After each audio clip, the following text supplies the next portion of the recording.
दोस्तों नमस्कार। दोस्तों, आज हम लोग यूपी टेट की अपर प्राइमरी में जो सोशल स्टडीज़ का पेपर आता है, जिसमें 60 क्वेश्चंस होते हैं, उनके प्रीवियस ईयर क्वेश्चंस का 5th वीडियो स्टार्ट करने जा रहे हैं।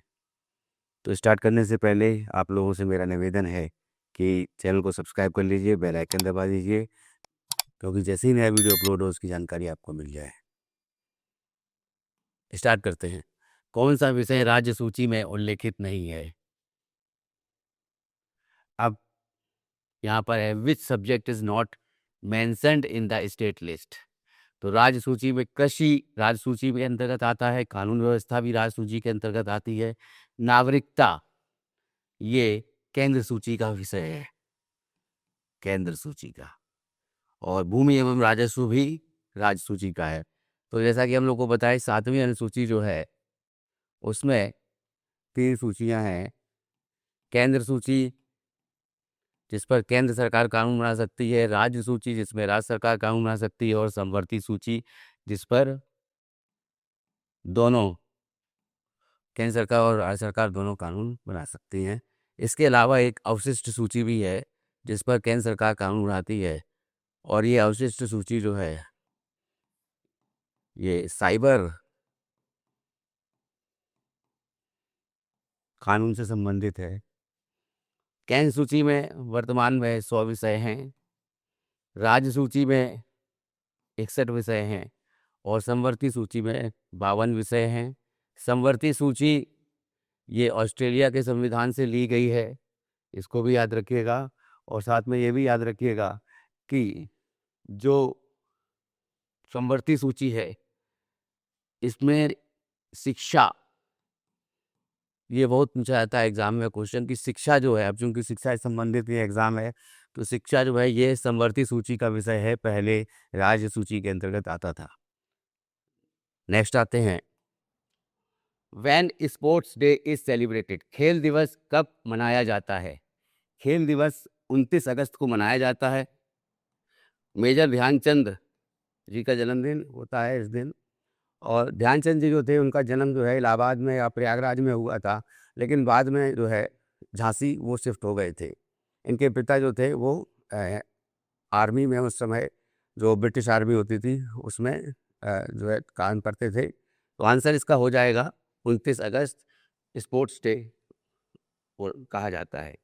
नेक्स्ट आते हैं, which among the following chalcolithic rural culture is earliest, अधोलिखित में से कौन सी ताम्र पाषाणिक ग्रामीण संस्कृति प्राचीनतम है?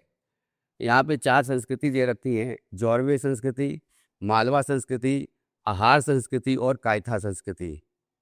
अच्छा, इससे पहले थोड़ा सा मैं पिछले क्वेश्चन पे आता हूँ कि मेजर ध्यानचंद जो हैं ये किसके खिलाड़ी, कौन से खिलाड़ी थे, किस चीज़ के खिलाड़ी थे? तो आप लोग जानते हैं कि हॉकी प्लेयर थे ये, ठीक है, इसको याद रखिएगा।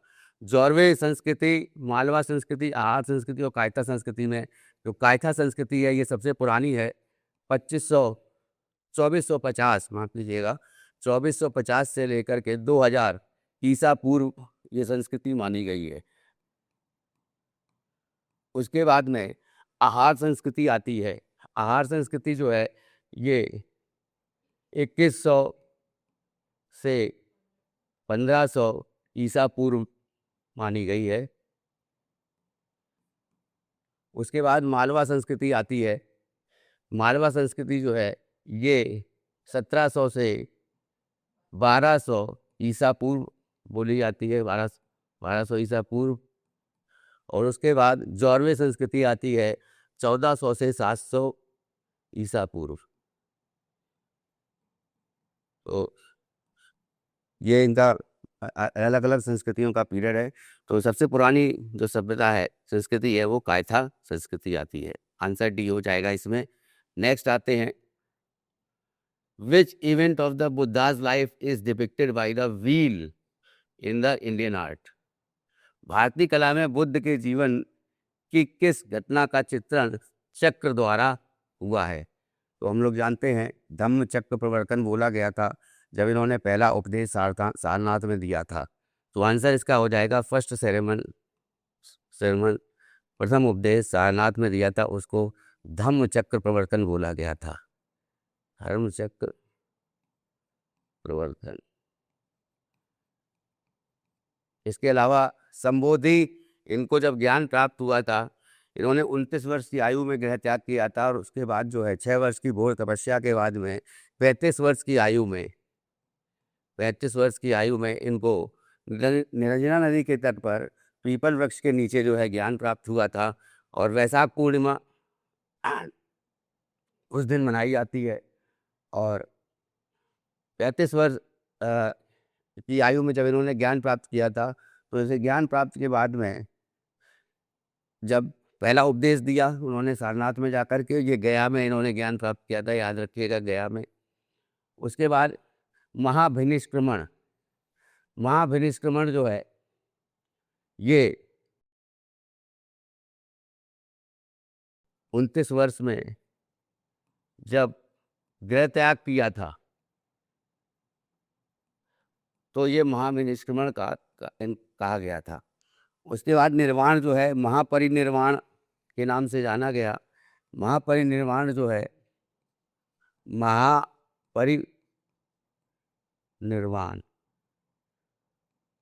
महापरिनिर्वाण ये कुशीनगर में हुआ था इनका। कुशीनगर में, कसिया जिसको बोलते हैं, कुशीनगर में इनकी मृत्यु हो गई थी। और उस समय जो है इनकी आयु 80 वर्ष थी। तो 80 वर्ष की आयु में इनकी मृत्यु हो गई थी। तो वो जो है ये स्थल जो है यहाँ पे कुशीनगर में, वो महापरिनिर्वाण कहा जाता है। नेक्स्ट आते हैं, नेक्स्ट है from whose inscription is it confirmed that Gautam Buddha was born in Lumbini. किस इंस्क्रिप्शन से या किस अभिलेख से यह पुष्टि होती है कि गौतम बुद्ध का जन्म लुम्बिनी में हुआ था? इसकी पुष्टि किसके अभिलेख से होती है? तो ये अशोक का अभिलेख है, स्तंभलेख, और ये रुमिनदेई है, रुमिनदेई। रुमिनदेई जो है ये लुम्बिनी में ही पड़ता है। और ये कहा गया इस अभिलेख में, या ये जो स्तंभलेख था इसमें पाली भाषा में लिखा है, और साथ साथ में ब्राह्मी लिपि में लिखा है कि गौतम बुद्ध का जन्म लुम्बिनी में हुआ था। अशोक ने अपने जीवन के 10वें वर्ष में, राज्याभिषेक के बाद 10वें वर्ष में, माफ कीजिए, जीवन नहीं, राज्याभिषेक के बाद 10वें वर्ष में गया की यात्रा की थी। और 20वें वर्ष में लुम्बिनी की यात्रा की थी। तभी ये स्तंभलेख जो है उन्होंने लगवाया था वहाँ पे। उसके बाद में समुद्रगुप्त का नाम यहाँ पर है। इनको आप लोग जानते ही है कि गुप्त काल जो है, तो उसमें गुप्त काल में सबसे पहले चंद्रगुप्त प्रथम, फिर उसके बाद समुद्रगुप्त, फिर चंद्रगुप्त द्वितीय हुए हैं। और समुद्रगुप्त को भारत का नेपोलियन कहा जाता है। प्रयाग प्रशस्ति जो है ये हरिसेन ने लिखी थी। और ये प्रयाग प्रशस्ति के बारे में भी पूछा जाता है कि प्रयाग प्रशस्ति किसने लिखी, तो हरिसेन याद रखिएगा नाम। उसके बाद हर्ष का नाम आता है। पुष्यभूति वंश जो है प्रभाकर वर्धन इनके पिता थे। तो पुष्यभूति वंश की नींव जो है वो हर्षवर्धन के टाइम पे जो है इनके पिताजी ने डाली थी। और हर्षवर्धन जो है इनके टाइम पे जो है हेनसांग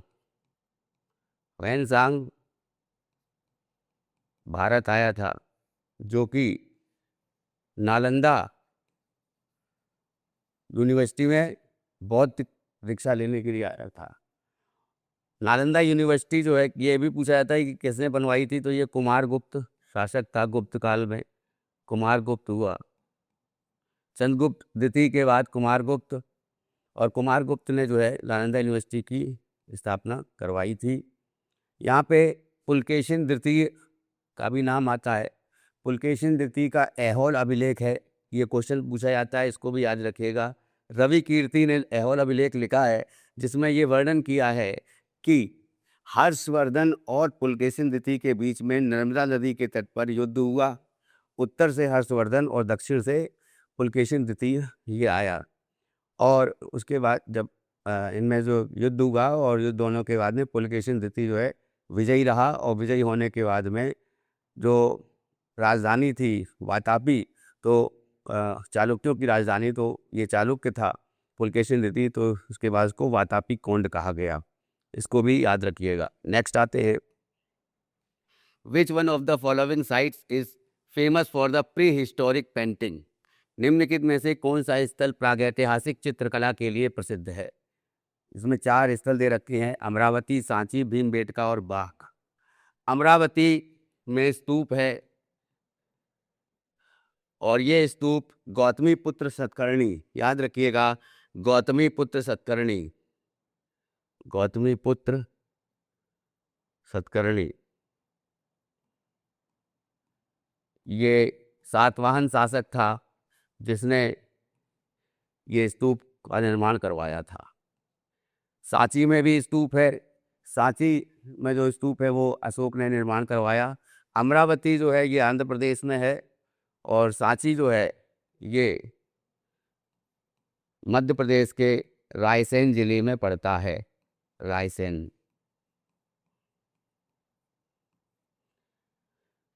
ये भी कहा गया है कि मौर्य काल के बाद में पुष्यमित्र शुंग, जो शुंग वंश हुआ, तो पुष्यमित्र शुंग ने ज़्यादातर जो स्तूप थे जो उनको नष्ट किया, लेकिन सांची के स्तूप को नष्ट नहीं किया था। भीमबेटका, ये इसका आंसर हो जाएगा। भीमबेटका जो है, भीमबेटका की गुफाओं में हरा और हरे रंग के और दूसरा जो है गहरे लाल रंग के पत्थरों पर जो है ये चित्रकला बनाई गई है। और भीमबेटका, इसमें जो है नर्तकी के भी चित्र हैं, पशुओं के भी चित्र हैं। तो ये जो भीमबेटका जो है ये भी यदि मध्य प्रदेश में पड़ता है, रायसेन जिला में ही पड़ता है। तो इसमें हरे और गहरे लाल रंग की जो दीवारें हैं, दीवारों में हरे और गहरे लाल रंग से चित्र बनाए गए हैं। और ये जो है कह सकते हैं हम कि पुरा पाषाण काल और मध्य पाषाण काल की के टाइम की ये गुफा है भीमबेटका। बाघ की गुफाएं, बाघ ये बौद्ध, हाँ, बौद्ध धर्म से संबंधित जो भी चित्रकला है वो कह सकते हैं वो बाघ की गुफाओं में है। लेकिन बाघ की गुफाएं जो हैं ये 6वीं 7वीं सदी की हैं, और ये जो भीमबेटका है ये प्राचीन है, बहुत प्राचीन है, 10,000 वर्ष पूर्व की हैं। तो इसलिए इसका आंसर हो जाएगा सी, भीमबेटका। नेक्स्ट आते हैं, during whose viceroy tenure was the capital of India shifted from Calcutta to Delhi. इसके वायसराय के काल में भारत की राजधानी कलकत्ता से दिल्ली स्थानांतरित हुई। क्योंकि भारत की राजधानी कलकत्ता से दिल्ली जो है वो 1912 में पूरी स्थानांतरित हुई थी। और लॉर्ड हार्डिंग का समय था, लॉर्ड हार्डिंग व्यक्ति का, और उस समय जो है याद रखिएगा रास बिहारी बोस जो हैं, इन्होंने रास बिहारी बोस इन्होंने जो है लॉर्ड हार्डिंग पर बम फेंका था चांदनी चौक दिल्ली में। और बाद में जो है ये जो है छुप गए, वहाँ से जो है फरार हो गए, और उसके बाद जो है जापान चले गए। जापान जाने के बाद में 1942 में आईएनए की स्थापना की, और उसमें साथ साथ में जो नाम आता है उसके बाद में सुभाष चंद्र बोस ने वहीं पर जाकर के आज़ाद हिंद फौज की स्थापना की थी।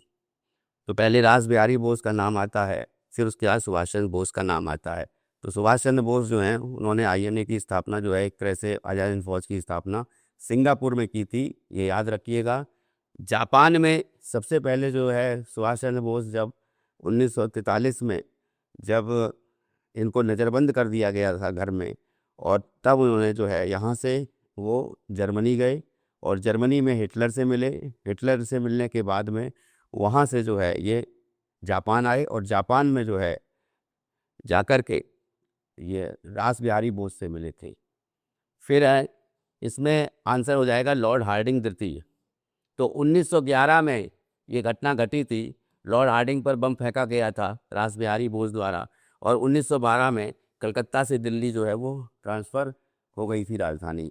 1911 में जब ये बम फेंका गया था तो उस समय जो है ये प्रोसेस में थी, ठीक है। उसके बाद जो है लॉर्ड रीडिंग का नाम आता है, ये भी याद रखिएगा। लॉर्ड रीडिंग का टाइम क्योंकि लॉर्ड रीडिंग के समय में ये पूछा जाता है एग्ज़ाम में कि वो कौन सा एकमात्र वायसराय था जो यहूदी था। तो याद रखिएगा लॉर्ड रीडिंग यहूदी थे। और ये उसके बाद में लॉर्ड कर्जन का नाम आता है यहाँ पे। तो लॉर्ड कर्जन के टाइम पे बंगाल विभाजन हुआ था, स्वदेशी आंदोलन हुआ था, रेले कमीशन आया था जो शिक्षा का आयोग था, वो सभी। और रेलवे का जो एक तरह से मॉडर्नाइजेशन हुआ था या रेलवे का सबसे अधिक से अधिक प्रसार जो हुआ था वो सबसे ज़्यादा जो है लॉर्ड कर्जन के काल में हुआ था। लॉर्ड चेम्सफोर्ड, मॉन्टेग्यू चेम्सफोर्ड सुधार बोला जाता है भारत शासन अधिनियम 1919 को, जिसमें इसको भी याद रखिएगा भारत शासन अधिनियम 1919 के बारे में भी क्वेश्चन आता है कि इस अधिनियम के द्वारा जो है क्या प्रमुख चीज़ जो है घटित हुई थी। तो प्रांतों में द्वैध शासन लाया गया था पहली बार। द्विसदनी व्यवस्था की गई थी, 2 सदन होंगे। एक जो बोला गया था कि पहले एक सदन हुआ करता था केंद्रीय पार्लियामेंट में, सेंट्रल लेजिस्लेटिव असेंबली बोला जाता था, उसमें केवल एक सदन होता था, फिर 2 सदन हो गए। दूसरा जो है इम्पोर्टेंट बात की लोक सेवा आयोग की स्थापना की गई थी। तीसरा जो इम्पोर्टेंट है, हालांकि लॉर्ड कार्नवालिस को सिविल सर्विसेज का जनक बोला जाता है, लेकिन लोक सेवा आयोग की जो स्थापना थी वो लॉर्ड चेम्सफोर्ड के टाइम पे हुई थी। उसके अलावा जो है जो मैंने बताया कि 1919 का जो भारत शासन अधिनियम था उसमें द्वैध शासन लाया गया था, प्रांतों में द्वैध शासन। और ये क्या था कि एक तरफ तो जो है आरक्षित कुछ विषय थे और एक तरफ जो है हस्तांतरित विषय थे। तो उसके बारे में हम चर्चा करेंगे जब संविधान को अच्छी तरह से हम बाद में क्लास लेंगे उसकी, तब उसके बारे में हम चर्चा करेंगे। अभी जो है इसका आंसर जो है हो जाएगा सी वाला। नेक्स्ट आते हैं, which of the following Mughal emperor send Raja Ram Mohan Roy as his envoy to London. इनमें से किस मुगल सम्राट ने राजा राम मोहन राय को अपने दूत के रूप में लंदन भेजा था? इसका आंसर है अकबर द्वितीय, डी वाला इसका आंसर हो जाएगा। बहादुर शाह प्रथम, शाह आलम द्वितीय, शाह आलम प्रथम ये नहीं होगा। अच्छा, इसमें राजा राम मोहन राय को आप के बारे में जानते हैं कि ब्रह्म समाज की इन्होंने स्थापना की थी 1928 में। और उससे पहले जो है संवाद कौमुदी की स्थापना की थी और माफ़ कीजिएगा ये जो है 1815 में करी थी और ब्रह्म समाज की जो स्थापना थी वो 1900 नहीं बल्कि 1828 में करी थी। ठीक है, 1828 में ब्रह्म समाज की स्थापना करी। और इसके साथ साथ जो है सती प्रथा का उन्मूलन को लेकर के वारेन हेस्टिंग्स से इन्होंने जो है एक्ट बनवाया था, जो एक्ट लाने के लिए उनको जो है विवश किया था। तो ये सती प्रथा जो है कि किस तरह से उसको ख़त्म किया जाए, तो उसका एक तरह से सती प्रथा के उन्मूलन के लिए एक कार्य किया था इन्होंने बहुत अधिक। दूसरा जो है मिरातुल अखबार भी पूछा जाता है, मिरातुल अखबार ये इन्होंने चलाया था फारसी में। राजा राम मोहन राय को भारतीय पुनर्जागरण का अग्रदूत कहा जाता है, भारतीय नवजागरण का अग्रदूत कहा जाता है, तो ये भी याद रखिएगा। तो ये चूँकि कई भाषाओं के ज्ञानी थे, तो अकबर द्वितीय की जो अंग्रेज़ों से पेंशन मिलती थी वो पेंशन लेने जो है वहाँ पे ब्रिटेन गए थे और ब्रिटेन में ही ब्रिस्टल में इनका देहांत हो गया था। तो इनकी जो समाधि है वो इंडिया में ना होकर के ब्रिस्टल ब्रिटेन में है, ये भी याद रखिएगा। नेक्स्ट आते हैं, in which year was the Hindu widows remarriage act passed. Hindu विधवा पुनर्विवाह अधिनियम निम्न में से किस वर्ष पारित हुआ? यहाँ पे 1816, 1856, 1886, 1826 दे रखा है। 1856 में ये पास हुआ था। इसके लिए जो है हिंदू विधवा पुनर्विवाह अधिनियम ईश्वर चंद्र विद्यासागर, नाम याद रखिएगा, ईश्वर चंद्र विद्यासागर का विशेष योगदान जो है, ईश्वर चंद्र विद्यासागर का विशेष योगदान जो है वो हिंदू विधवा पुनर्विवाह अधिनियम बनवाने में रहा है। और विधवा विवाह के पक्षधर थे ये ईश्वरचंद्र विद्यासागर। सोम प्रकाश, सोम प्रकाश, इनका जो पेपर है वो चलता था, सोम प्रकाश, इसको भी याद रखिएगा। नेक्स्ट आते हैं, who was the ruler of India at the time of the establishment of the east India company. East India company की स्थापना के समय भारत का शासक कौन था? तो ईस्ट इंडिया कंपनी की स्थापना 1600 में हुई थी, और 1600 में ईस्ट इंडिया कंपनी की स्थापना हुई थी, और 1613 में सूरत में पहली परमानेंट फैक्ट्री की मैं बात कर रहा हूँ, पहली परमानेंट फैक्ट्री जो है वो स्थापित की गई थी अकबर के समय में। अकबर का काल जो है वो उस समय था, तो आंसर इसका हो जाएगा ए, अकबर। उसके बाद जहांगीर, शेरशाह सूरी, औरंगजेब, इनके बारे में जो है जानते ही हैं आप। जहांगीर जो है अकबर का पुत्र था, और शेरशाह सूरी अफगान था, जैसे जो हुमायूं से लड़ा था, और उसका जो है बीच में जो है शेरशाह सूरी का शासनकाल रहा था। और जो ग्रैंड ट्रंक रोड बोली जाती है कि जीटी रोड किसने बनवाई थी, तो वो शेरशाह सूरी नहीं बनवाई थी। सराय बहुत ज़्यादा बनवाए थे। और उसके साथ साथ एक इम्पॉर्टेंट बात याद रखिएगा कि शेरशाह सूरी का मकबरा कहाँ है। तो शेरशाह सूरी का मकबरा जो है वो बिहार में है, सासाराम में। चारों तरफ से जो है वो घिरा हुआ है पानी से, एक कह सकते हैं जलाशय है, और जलाशय के बीच में वो मकबरा बना हुआ है शेरशाह सूरी का, सासाराम बिहार में। औरंगज़ेब के बारे में भी आप जानते हैं कि औरंगज़ेब जो है ये भी मुग़ल शासक था, और पूरी तरह से ये कुरान और हदीस के नियमों का कट्टर समर्थक था, उसके अनुसार ही वो चलता था। तो आंसर इसमें हो जाएगा ए, अकबर। नेक्स्ट आते हैं, Shaikh Nizamuddin Auliya was a disciple of which of the following Sufi संत।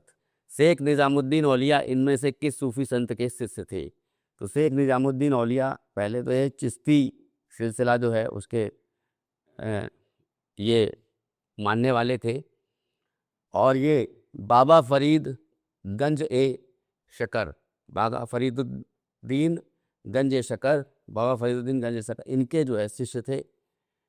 मखदूम याहिया मनेरी यहाँ पे दे रखा है, ये फिरदौसी सिलसिला के थे, फिरदौसी सिलसिला, ये भी पूछा जाता है। कुतुबुद्दीन बख्तियार काकी, ये भी चिश्ती सिलसिला के थे, और ये जो थे ये गंज शकर जो थे इनके गुरु थे। और कुतुबुद्दीन बख्तियार काकी जो थे, इनके नाम पर जो मस्जिद है, वो मस्जिद जो है वहीं पर बनी हुई थी जहाँ पर इस समय जो है कुतुब मीनार है। तो कुतुबुद्दीन बख्तियार काकी की जो मस्जिद जो थी उस समय, जिस समय गुलाम वंश का शासन था, और गुलाम कुतुबुद्दीन ऐबक जो है वो शासक यहाँ पर शासन कर रहा था, तो उस समय जो है जो ये कुतुब मीनार बनाई गई थी, तो कुतुब मीनार के सबसे ऊपर चढ़ करके जो है मस्जिद में नमाज़ पढ़ने के लिए एक पर्सन चढ़ता था, और उसके बाद वो चिल्लाता था कि नमाज अदा करवा के, इसलिए जो है वो कुतुब मीनार को बनवाया गया था कुतुबुद्दीन ऐबक के द्वारा। फिर उसको जो है पूरा किया इल्तुतमिश ने। 4 मंजिला थी, फिर 5वीं मंजिल बनाई फिरोज शाह तुगलक ने।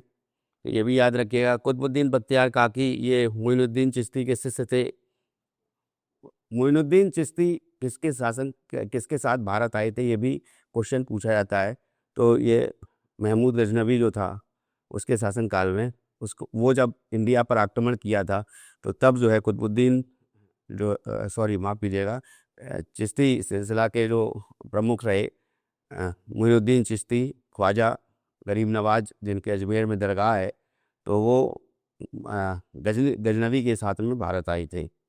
कुतबी, फिरदौसी, ये भी जो है उसी, और ये सभी जो हैं उसी के टाइम पे जो है उस भारत आए थे, तो ये ज़रूर याद रखिएगा। फिर है अब्दुल कादिर गिलानी, इनका नाम आता है।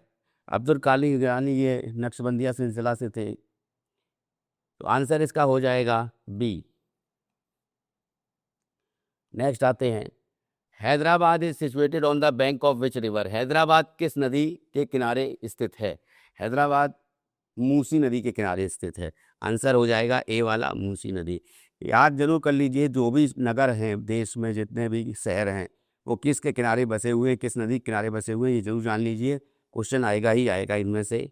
महानदी है जैसे, तो महानदी जो है उड़ीसा में है, तो कटक किनारे बसा हुआ है महानदी के। उसके बाद जो है गोदावरी नदी के तट पर नासिक बसा हुआ है, मेन शहर जो है नासिक है। कृष्णा नदी के तट पर विजयवाड़ा बसा हुआ है। ये भी पूछा जा चुका है क्वेश्चन में, विजयवाड़ा।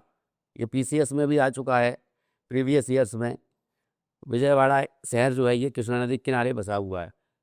और भी जो नदियों के किनारे बसे हुए शहर हैं उनको याद कर लीजिए।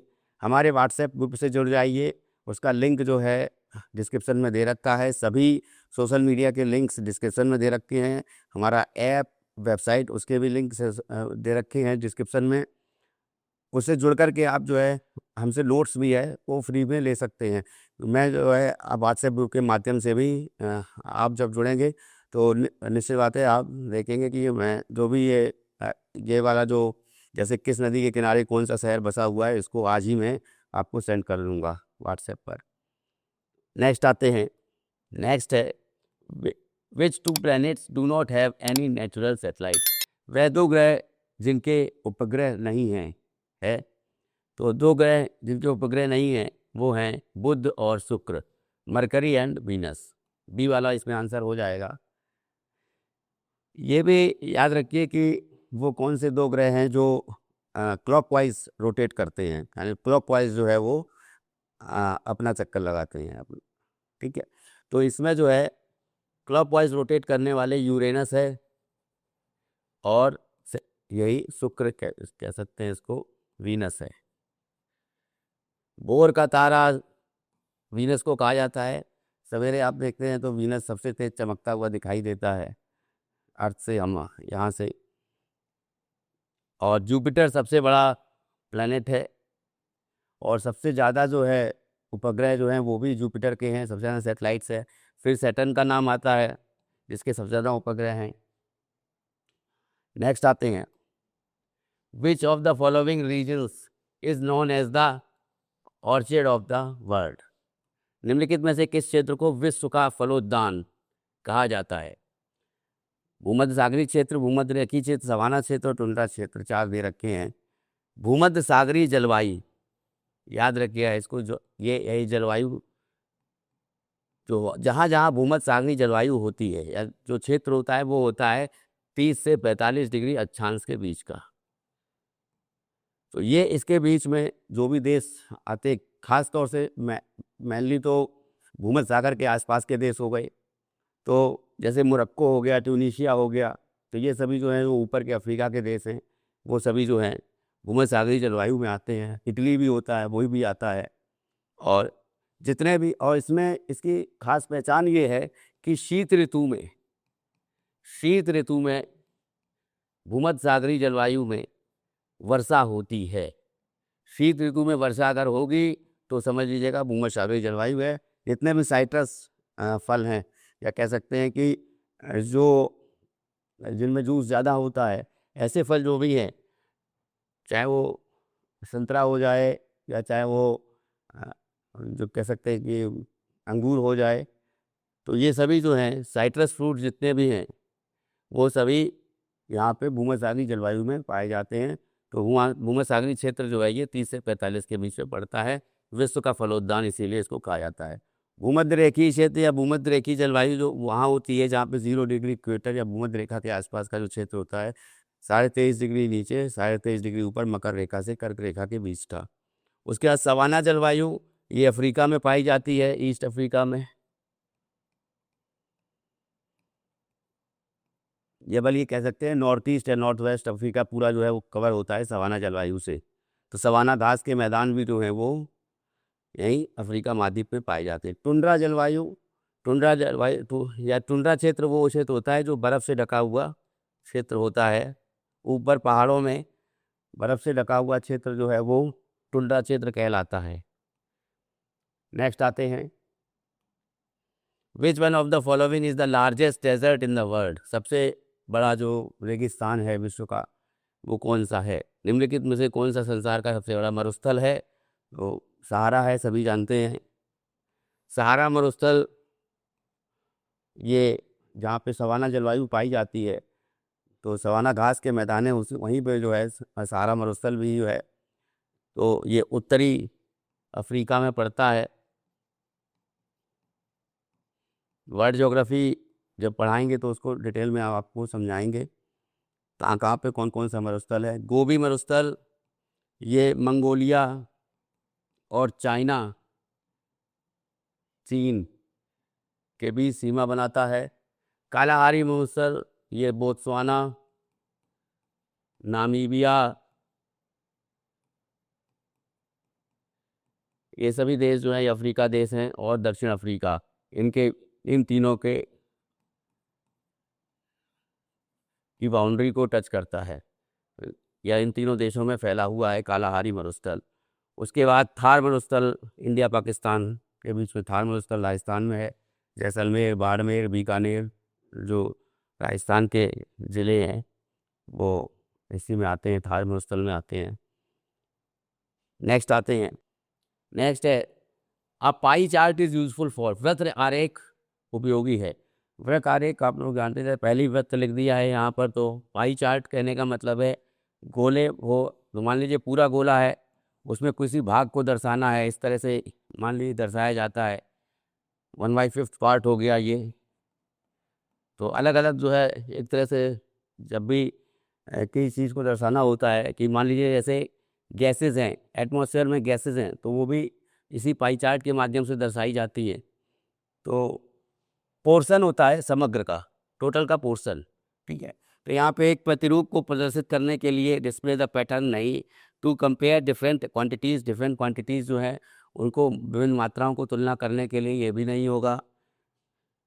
To show the value of one part in the relation to the whole, समग्र के संबंध में किसी एक मूल्य को प्रदर्शित करने के लिए, ये वाला जो आंसर जो है सी वाला ऑप्शन इसका आंसर हो जाएगा। To show the characteristic of the historical period, ऐतिहासिक अवधि की विशेषताओं को दर्शाने के लिए भी ये नहीं है। नेक्स्ट आते हैं, नेक्स्ट है who led the defence team that pleaded the cases of the soldiers of the Azad Hind Fauj? Azad Hind फौज के सैनिकों पर चले मुकदमों की पैरवी करने वाले दल की अध्यक्षता किसने की थी? ये की थी भूलाभाई देसाई ने, याद रखिएगा इसको। CR दास के बारे में आप लोग जानते ही हैं, चित्तरंजन दास, इन्होंने स्वराज पार्टी की स्थापना की थी 1923 में मोतीलाल नेहरू के साथ मिलकर के। नेक्स्ट आते हैं, curved bricks in the Indus valley civilisation have been found at which site? वक्राकार ईंटें, कर्व्ड ब्रिक्स जो हैं वो सिंधु घाटी सभ्यता में कहाँ से मिली हैं? तो जो वक्राकार जो ईंटें हैं वो चंडूदड़ों से मिली हैं। सी, हड़प्पा, मांटगोमरी और साहिवाल जिला लगता है हड़प्पा साइट में, रावी नदी के किनारे है। और लोथल डॉकयार्ड है, कालीबंगा घग्गर नदी के किनारे है, घग्गर हाकरा जिसको बोलते थे। नेक्स्ट आते हैं, विच स्टेट्स फर्स्ट इम्प्लीमेंटेड पंचायती राज इन 1959? 1959 में पंचायती राज को किन राज्यों ने सर्वप्रथम लागू किया था? तो नागौर जिले से स्टार्ट हुआ था पंचायती राज, वो राजस्थान में। और उसके बाद जो है स्टेट लेवल पे जो है पहली बार स्टार्ट हुआ था आंध्र प्रदेश में। तो आंध्र प्रदेश और राजस्थान जो है ये आंसर हो जाएगा। बाकी पंचायती राज से संबंधित पिछले जो वीडियोस हैं जिसमें हमने क्वेश्चंस बहुत से जो है पहले भी आ चुके हैं, प्रीवियस ईयर क्वेश्चंस के जो प्रीवियस वीडियोस हैं उनमें पंचायती राज को अच्छी तरह से मैंने बताया ही है। तो नेक्स्ट आते हैं, who decides whether a bill is a money bill और नॉट? कौन निर्णय करता है कि कोई विधेयक धन विधेयक है या नहीं? धन विधेयक है या नहीं इसका निर्णय लोकसभा अध्यक्ष करता है या लोकसभा स्पीकर करता है, तो स्पीकर ऑफ द लोकसभा। इसमें एक चीज़ और है कि 110 अनुच्छेद जो है ये धन विधेयक को बताता है, 117 अनुच्छेद वित्त विधेयक को बताता है, उसके बाद 12 अनुच्छेद जो है ये बजट को बताता है। बजट शब्द जो है वो संविधान में प्रयोग नहीं किया गया है, वार्षिक वित्तीय विवरण कहा गया है, ये याद रखिएगा। और मनी बिल जो है वो राष्ट्रपति जो है, मान लीजिए लोकसभा पास करती है, फिर राज्यसभा को केवल जो है औपचारिकता रहती है, 14 दिन के अंदर लौटाना होता है। अगर नहीं लौटाता है तो पास माना जाता है वहाँ से। उसके बाद राष्ट्रपति के पास जाता है, राष्ट्रपति उसको जो है लौटा नहीं सकता है, ना ही अपने पास रोक सकता है। तो मनी बिल को जो है हमेशा जो है वो राष्ट्रपति को जो है उसको पास करना ही होता है। तो मनी बिल कोई विधेयक धन विधेयक है कि नहीं, तो ये लोकसभा स्पीकर जो है जब ये बिल पेश किया जाता है तो लोकसभा स्पीकर बताते हैं कि यह विधेयक धन विधेयक है, इस तरह से बोलते हैं पार्लियामेंट में, लोकसभा में। तो आंसर उसका हो जाएगा ए वाला। नेक्स्ट आते हैं, how many members of the Rajya Sabha are nominated by the president of India. Rajya Sabha के कितने सदस्यों का राष्ट्रपति मनोनीत करते हैं? 12 सदस्यों को मनोनीत करते हैं। ये क्वेश्चन बहुत पुराना हो चुका, हो सकता है इसको और भी नए तरीके से पूछा जाए कि ये जो 12 सदस्य राज्यसभा के मनोनीत करते हैं राष्ट्रपति, ये किस देश के संविधान से लिया गया है? तो ये आयरलैंड के संविधान से लिया गया है, ये भी आप याद रखिएगा। दूसरा जो इम्पोर्टेंट है, ये 12 सदस्य जो होते हैं 6 वर्ष के लिए होते हैं, इनका टेन्योर 6 ईयर्स का होता है, लेकिन हर 2 साल में 2/3 जो है वो हट जाते हैं। दूसरा इम्पोर्टेंट चीज़ कि 12 जो ये मेंबर्स होते हैं, कला, साहित्य, समाज सेवा और विज्ञान,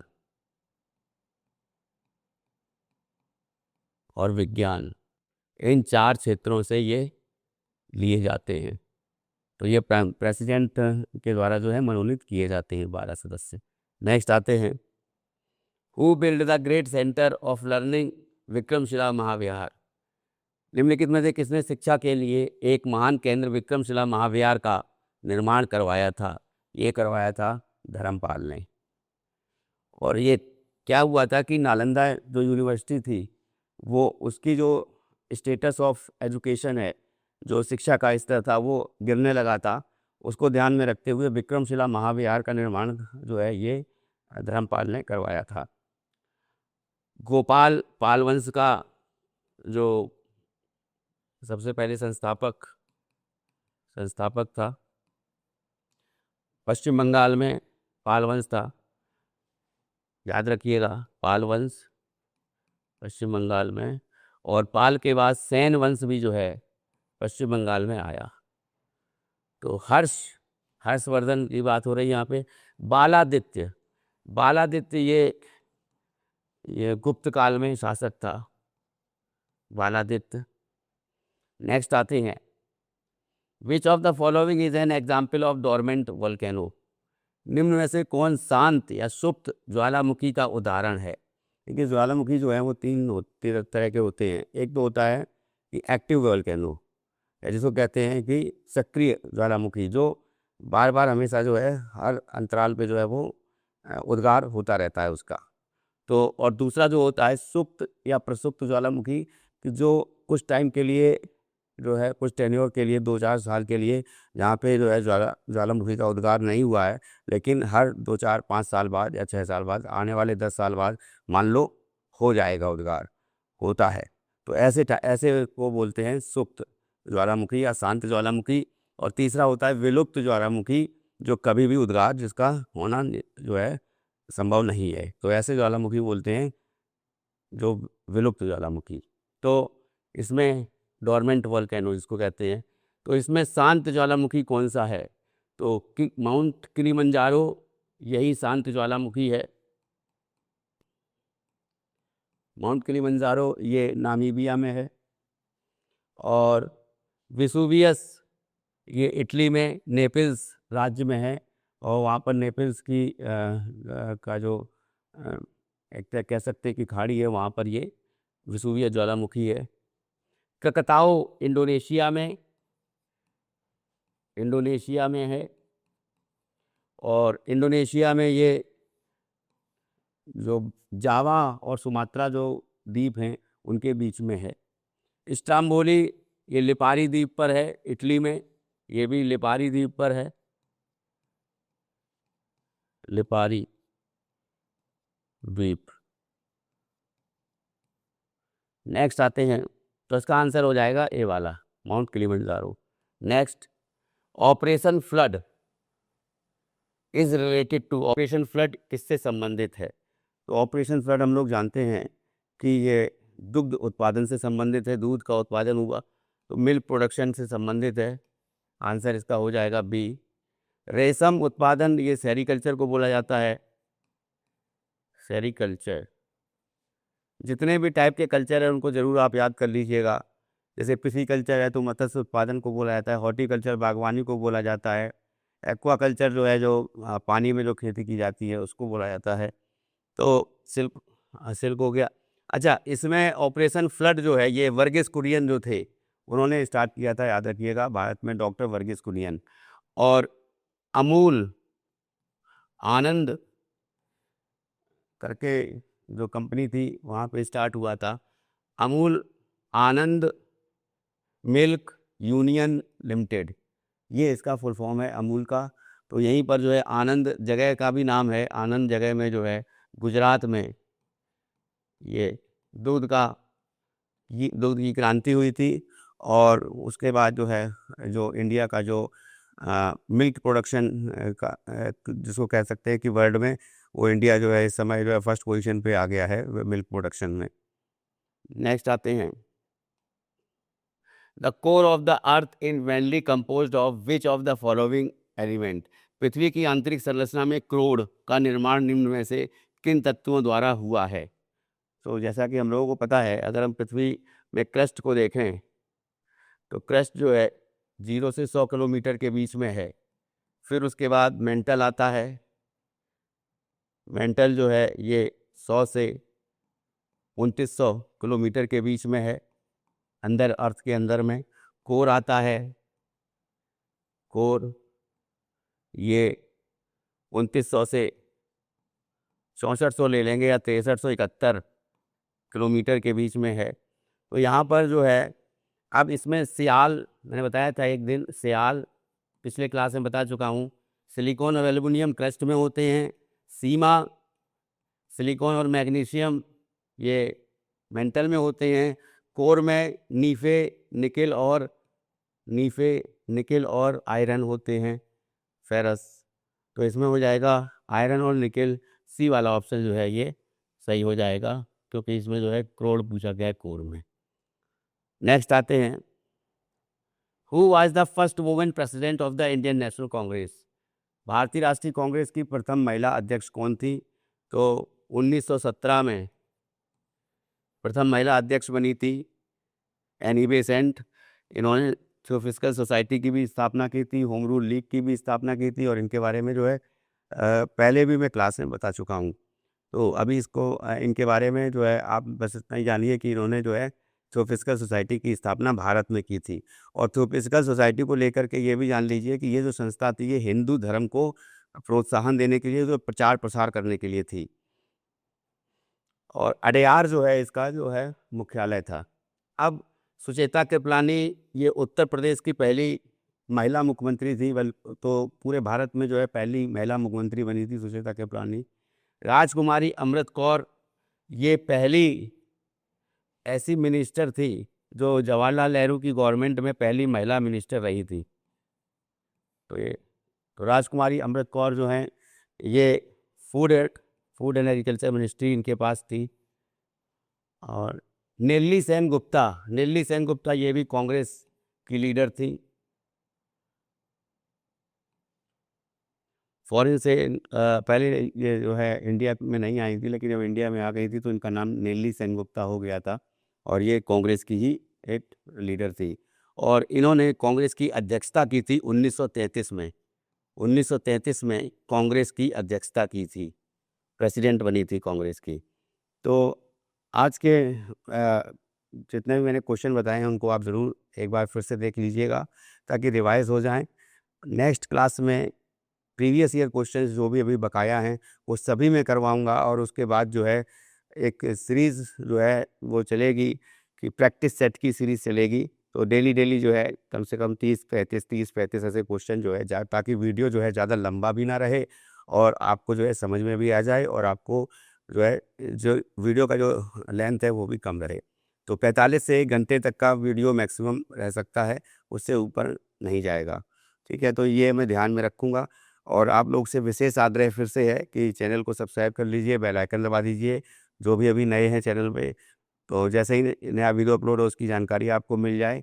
दूसरा जो इम्पोर्टेंट है कि अगर आपको चैनल में आप कोई भी आप मैं जिस तरह से समझाता हूँ या फिर जो भी क्लासेस होती हैं, तो वो आपको अच्छी लगती हैं तो उसको लाइक ज़रूर करिए और शेयर ज़रूर करिए ताकि हमारी रीच जो है आगे तक पहुँचे। कोई बात हो, कोई इम्पोर्टेंट डिस्कशन करना हो तो उसको लेकर के आप हमें कमेंट भी करिए। कमेंट करने से हमारा प्रोत्साहन होता है, तो इससे जो है हमें और भी ज़्यादा प्रोत्साहन मिलता है कि हम और बेहतर करें। धन्यवाद।